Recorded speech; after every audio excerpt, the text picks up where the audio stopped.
Hi friends, Achu ഗ്യാങ്ങിലേക്ക് എല്ലാവർക്കും സ്വാഗതം. ഇന്ന് നമ്മൾ തയ്യാറാക്കാൻ പോകുന്നത് കപ്പ ബിരിയാണിയാണ്. ഞങ്ങൾ പാലക്കാരുടെ സ്റ്റൈലിലാണ് ഞങ്ങൾ കപ്പ ബിരിയാണി ഉണ്ടാക്കുന്നത്. അപ്പോൾ എങ്ങനെയാണ് ഉണ്ടാക്കണമെന്ന് നമുക്ക് നോക്കാം. കപ്പ ചെറിയ കഷ്ണങ്ങളാക്കി നുറുക്കിയെടുക്കാം. അതിനുശേഷം ഇതിലേക്ക് മെയിനായിട്ട് വേണ്ടതാണ് ബീഫും എല്ലും. കപ്പ ബിരിയാണിക്ക് എല്ലായിരിക്കും കൂടുതലും. അപ്പോൾ നമുക്കിതൊന്ന് മാഗ്നേറ്റ് ചെയ്തെടുക്കാം. അതിനായിട്ട് നമുക്ക് എല്ലിലേക്ക് അല്പം ഉപ്പ്, സവാള, ഇഞ്ചി, വെളുത്തുള്ളി, പച്ചമുളക് പൊടികൾ ചേർത്ത് കൊടുക്കാം.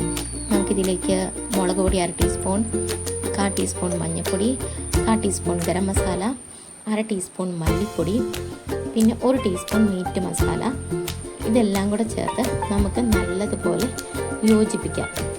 കൈ വെച്ച് നല്ലതുപോലെ യോജിപ്പിച്ചെടുക്കാം. അതിനുശേഷം നമുക്കിതിലേക്ക് 1 ടീസ്പൂൺ നമുക്ക് വിനാഗിരി ഒഴിച്ചു കൊടുക്കാം.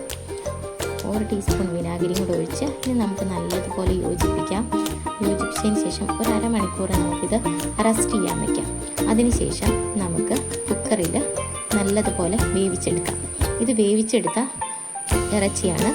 ഇനി ഇതിന് വേണ്ട മസാല നമുക്ക് തയ്യാറാക്കാം. അതിനായി ചീനിച്ചട്ടിയിലേക്ക് എണ്ണ ഒഴിച്ച് ബീ ലീഫ്, കറുകപ്പട്ട, ഏലക്ക, ഗ്രാമ്പൂ ഇവയെല്ലാം ഇട്ട് കൊടുക്കാം. ഇനി ഇതിലേക്ക് നമുക്ക് വെളുത്തുള്ളി, ഇഞ്ചി, പച്ചമുളക് ഇവയെല്ലാം ഇട്ട് നമുക്ക് നല്ലതുപോലെ വഴറ്റാവേ. സ്പൈസസ് ഒക്കെ നമുക്ക് ഇഷ്ടമുള്ളതുപോലെ ആഡ് ചെയ്ത് കൊടുക്കാവുന്നതാണ്. ഇനി നമുക്കിതിലേക്ക് സവാള ഇട്ട് കൊടുക്കാം. ഒരു 2 സവാളയോളം ഞാനിതിലേക്ക് ഇട്ട് കൊടുത്തിട്ടുണ്ട്. ഇനി നമുക്കിതിലേക്ക് കറിവേപ്പില ഇട്ട് കൊടുക്കാം. അല്പം ഉപ്പും ഇട്ട് കൊടുത്ത് നല്ലതുപോലെ വഴറ്റാം. അതിനുശേഷം നമുക്കിതിലേക്ക് മസാലകൾ ഇട്ട് കൊടുക്കാം. 1/2 ടീസ്പൂൺ മുളക് പൊടി, 1/2 ടീസ്പൂൺ മഞ്ഞൾപ്പൊടി, 2 ടീസ്പൂൺ മീറ്റ് മസാല, 3 ടീസ്പൂൺ മല്ലിപ്പൊടി.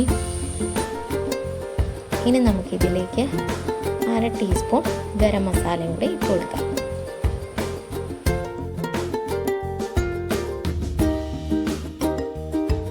ഇനി ആ പൊടികളെല്ലാം നമുക്ക് ആ എണ്ണയിലിട്ട് നല്ലതുപോലെ വഴറ്റി യോജിപ്പിക്കാം.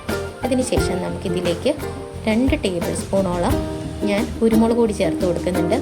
നല്ലപോലെ ചതച്ചെടുത്ത കുരുമുളക് പൊടിയാണ്. അതുകൂടി ഇട്ട് നമുക്ക് നല്ലതുപോലെ വഴറ്റാം.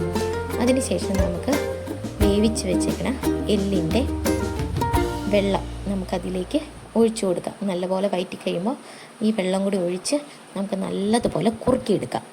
ആ വെള്ളം വറ്റി കുറുകി എണ്ണയൊക്കെ തെളിഞ്ഞ് വരുമ്പോഴത്തേക്കും നമുക്കതിലേക്ക് ബീഫ് ഇട്ട് കൊടുക്കാം.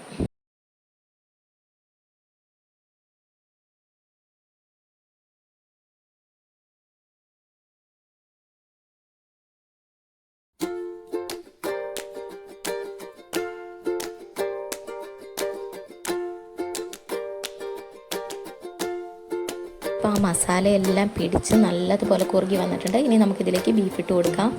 ആ ബീഫും എല്ലും കൂടി നമുക്കിനി നല്ലതുപോലെ യോജിപ്പിക്കാം.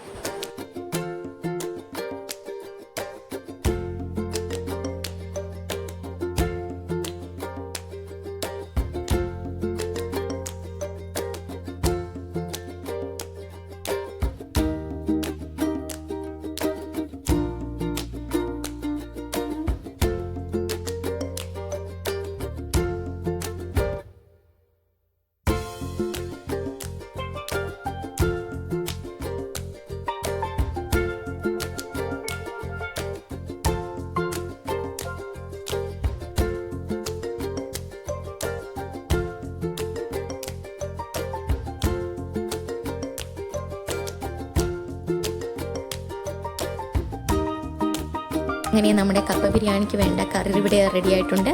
ഇനി നമുക്ക് കപ്പ വേവിക്കാം.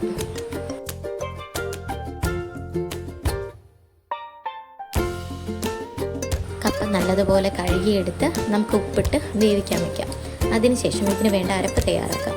അതിന് വേണ്ടിയിട്ട് തേങ്ങ, ജീരകം, വെളുത്തുള്ളി, കുഞ്ഞുള്ളി, പച്ചമുളക്, മഞ്ഞൾപ്പൊടി, കറിവേപ്പില ഇതെല്ലാം കൂടെ നമുക്ക് മിക്സിയുടെ ജാറിലിട്ട് ഒന്ന് അരച്ചെടുക്കാം.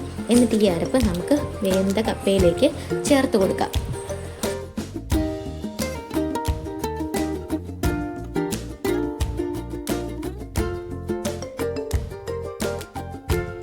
അങ്ങനെ നമുക്ക് ആ അരപ്പും കപ്പയും കൂടെ ചേർത്ത് നല്ലതുപോലെ യോജിപ്പിച്ച് കുഴച്ചെടുക്കാം.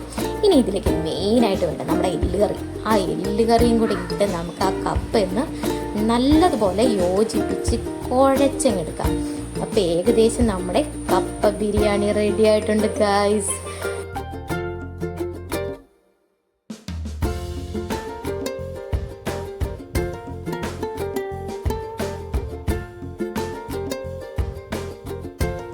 ഇതുണ്ടാക്കണം കണ്ടപ്പോൾ തന്നെ നിങ്ങൾക്ക് വീട്ടിലുണ്ടാക്കാൻ തോന്നുന്നില്ലേ? നിങ്ങൾ തീർച്ചയായിട്ടും ഇത് ട്രൈ ചെയ്ത് നോക്കണം. അപ്പോൾ ഇനി പുതിയ വിഭവമായിട്ട് ഞാൻ വീണ്ടും വരുന്നതായിരിക്കും. അപ്പോൾ എൻ്റെ കപ്പ ബിരിയാണി ഇഷ്ടപ്പെട്ടിട്ടുണ്ടെങ്കിൽ എല്ലാവരും ലൈക്ക് ചെയ്യണം, സബ്സ്ക്രൈബ് ചെയ്യണം, കമൻറ്റ് ചെയ്യണം. അപ്പോൾ ഓക്കെ, ബൈ.